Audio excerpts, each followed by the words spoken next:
Gannon, and we're from a specialist law firm in Chancery Lane that work with small businesses, helping them to set up, stay alive, and then hopefully sell off.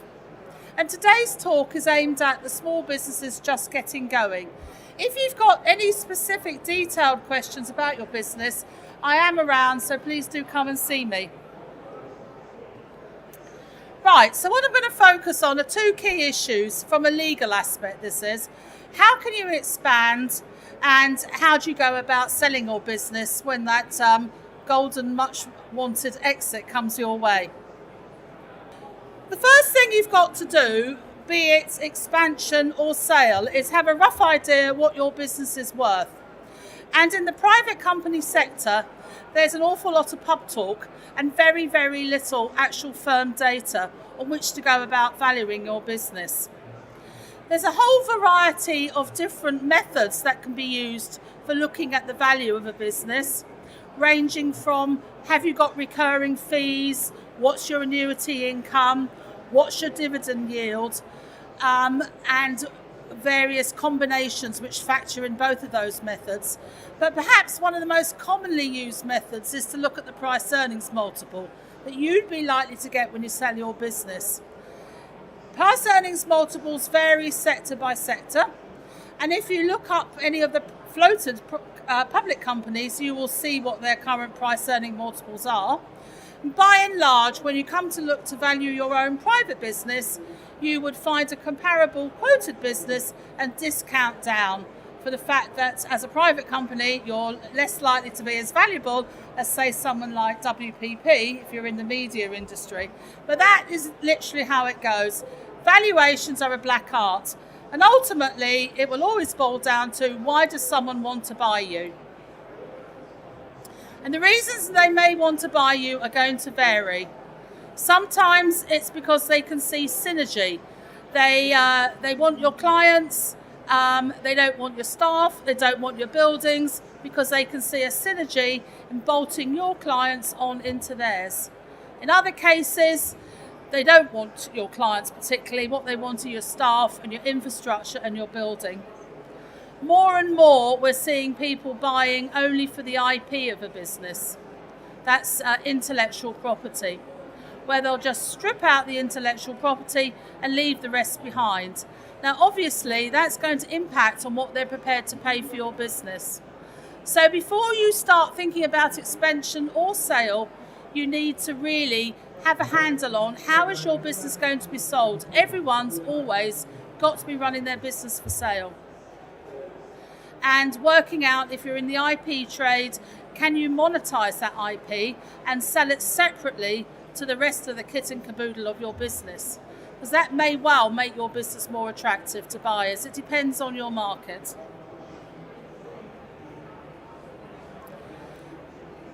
If you're thinking of expanding, there's basically two ways to go: loans or equity.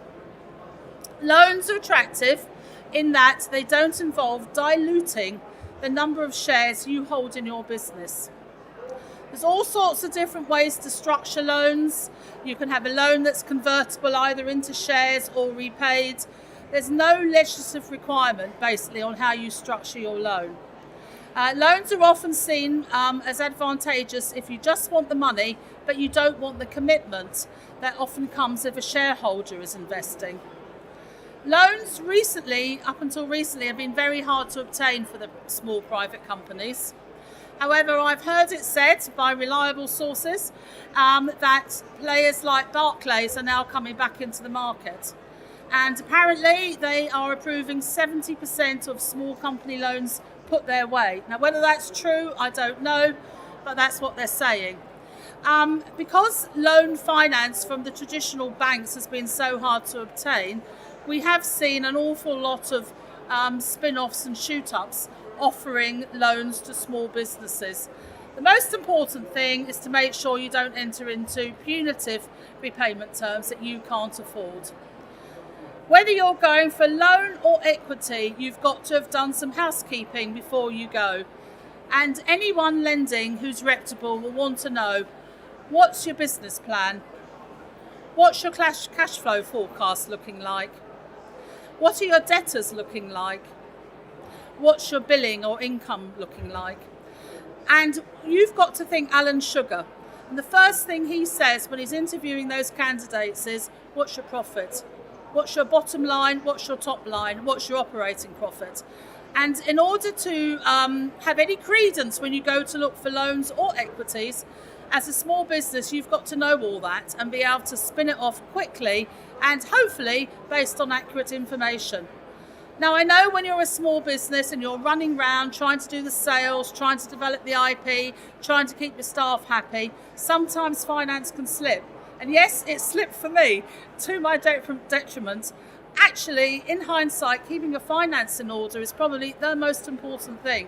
Because without that, there's no point going looking for customers because you won't be able to service them properly. And anyone, be they thinking of investing in your business or lending to your business, will be governed by the golden mantra, cash is king, and something like 75% of businesses fail in the first 3 years due to cash flow, not due to anything else. Most of you here will be high on imagination, high on creativity, high on optimism, but low on dull bookkeeping issues, and that's going to pull you down if you don't be aware right from the beginning that that's a really important skill. So loans, as I said, can be attractive for short-term finance. There's no commitment required. You have to pay back the loan and that's it. Equity, you've got someone investing in your business, taking your equity, and they may well attach terms and conditions to the equity they're taking. And you need to be aware of what they're likely to ask for so that you know how you're going to negotiate. What I'm going to do now is take you through some of the issues they're likely to be asking for so you can prepare what your answer is going to be. There are an awful lot of tax beneficial schemes around these days to attract investment into businesses via shares. The two most popular for small private companies are something called SIS and EIS. SIS is Seed Enterprise Investment and EIS is Enterprise Investment. They're broadly similar, except SIS is set up specifically for small businesses. You can attract up to 150k of investment money, and the investor gets 50% tax relief immediately. And if your business goes bust, he then gets another 40%. So it's really tax attractive. And if you're going to look for finance for your business, most investors will want to know, are you SIS or EIS approved? EIS is fairly similar. The tax reliefs aren't quite as attractive, but you can raise up to 250k under EIS. So what most businesses do, the small ones, is start off with SIS and move up to EIS. There's a lot of information about it on the website. Make sure you know what it is, because that may well help you raise funds. Anyone coming into your business is going to be wanting to work out what control have they got. Can they stop you doing things? Can they stop you hiring? Can they stop you issuing shares out to other people? Can they block key decisions of shareholders within your company? They're collectively called veto rights. And depending on the amount being invested and the sophistication of the investor, that will vary from case to case, and that will also vary on the veto rights they're likely to be looking for. But if I was investing into your business, I would never just hand over the cash. I would want some control, especially if you're looking for, say, non-executive directors and offering them shares instead of salary. Because don't forget, shares are a cheap way of paying people. Well, they look cheap, but they're not really, because they're watering down your equity ultimately. I would want some control over what this person can do.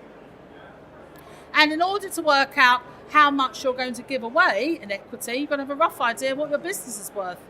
Because 5% of, say, 10 million is a lot less than 5% of 50 million. So that's why I said start off with having an idea of the value of your business. Tag-along rights, if you are going to issue shares to anybody and it's your business, make sure you've got tag-along rights. What they basically guarantee is when you want to sell the business, all the other shareholders have to agree. Otherwise, you can find you haven't got a business that's saleable because you've got one pain in the neck who refuses to vote in favour. So you always make sure your articles have been reviewed and you've got some fundamental provisions in there, probably the most important one for sale being tag along. The next point is IP, if you're in an IP-based business, as many of you are. Who's in an IP-based business? Only one? Oh, right. You make sure the IP is owned by the company. Investors coming in, especially through crowdfinancing and those other routes where there's mass selling of your shares, you'll have to give warranties and guarantees that all of the IP is owned by the company. And sometimes that's not the case. If you've had your IP developed by an anorak in his bedroom, it may well be that he owns the IP, not the company. So you do need to check on that. Also, you need to be checking in case you want to monetize it and spin it off separately.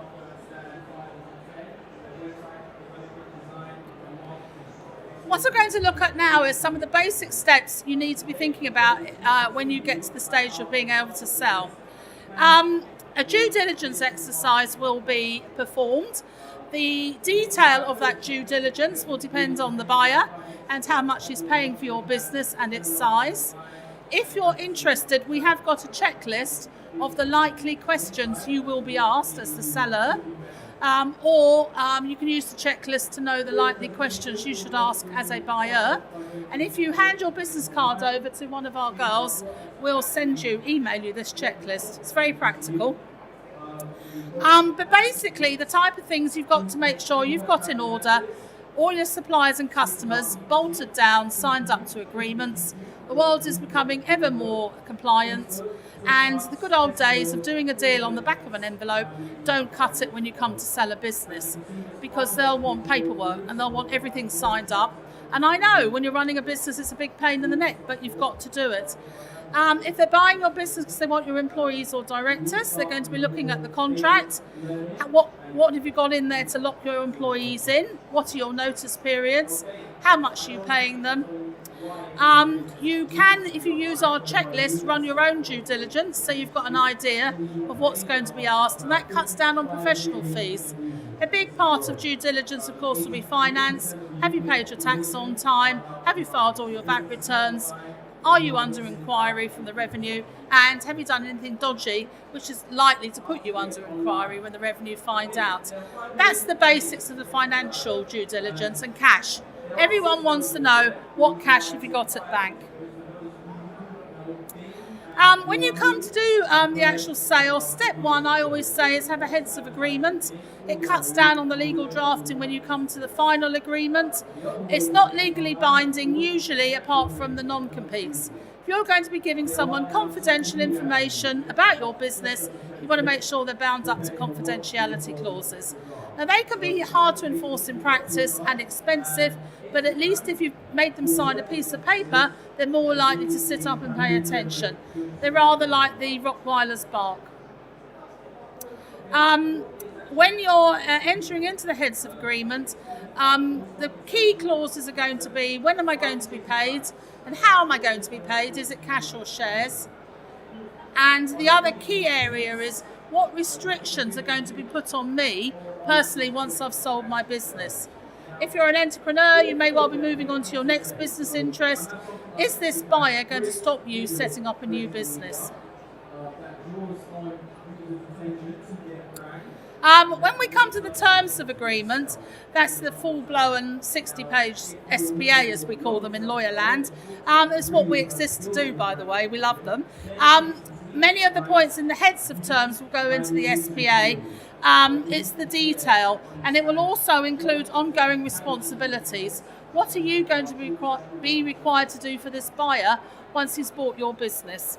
And any buyer worth his salt will have some built-in clawbacks to make sure that if they're buying something and they don't get what they think they're getting, they can claw back the consideration.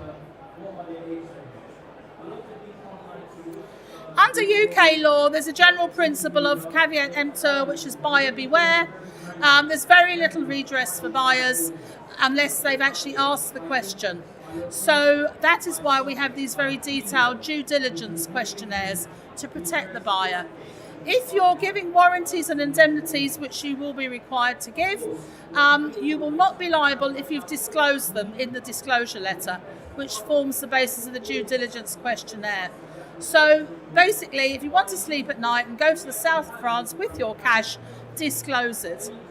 It may reduce the purchase price, but it's going to give you certainty and stop you becoming embroiled in subsequent litigation. So in the UK, we've got a really attractive system of tax for entrepreneurs called Entrepreneurs Relief. That basically means that the tax you make on the sale of your business can be taxed at 10%, which is very attractive compared to the rates of income tax, which can go up to 45% plus NI, national insurance. What I've done is a little example for you, showing you how Entrepreneurs Relief actually works. I've assumed you sell your business for 886k. The tax under Entrepreneurs Relief would be 86,410, and you would walk away with 789,590. That is a very, very attractive tax regime.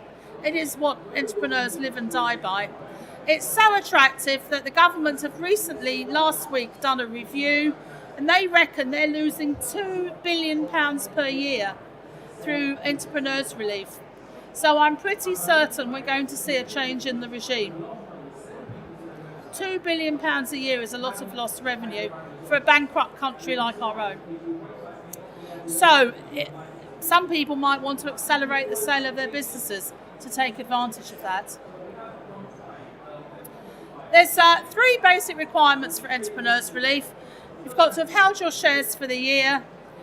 You've got to have 5% or more of the voting share capital, and you've got to have been an employee or an officer for a year. And an officer can be a director and they don't have to be paid. They're the 3 basic requirements. So they're quite simple. And that's it. That's my talk on how to expand and how to sell. Well, thank you very much for coming and listening to me.